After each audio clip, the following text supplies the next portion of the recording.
gabar go'aansatay inay la aqal gasho meydka wiil ay jecleed. Gabar u dhalatay dalkaasi Filibiin ayaa go'aan ku gaartay inay la aqal gasho meydka wiilkii ay jecleed oo geeriyooday. Arrintani ayaa dood xooggan ka dhalisay gudaha dalkaasi sida laga soo xigtay warbaahinta ka howlgasha gudaha dalkaasi Filibiin.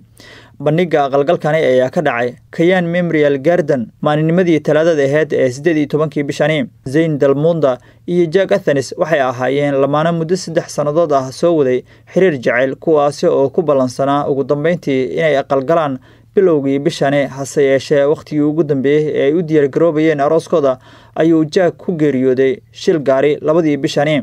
Zayn Dalmunda maalmo ay ka walacsaneed wixii ay ka samayn lahayd guuldaradii ku habsatay jaceylkeedii kadib ayay go'aan ku gaartay inay la aqal gasho meydka wiilkii ay jecleed waxayna tagtay qabuurihii si ay meydkiisa dib ugula soo baxdo.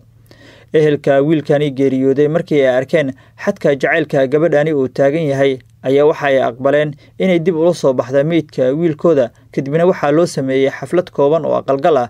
intii aanay bilaaban xafladda ka hor ayay Zayn soo xiratay cambuurkii arooska waxayna goobta keentay faraantigii ay ahayd in arooska loo xiro. Ehelka gabadhani ayaa sida ay sheegeen waxay tixgeliyeen rabitaankeeda oo waxay ku raaceen in loo sameeyo aroos aanan weli dunida ka dhicin.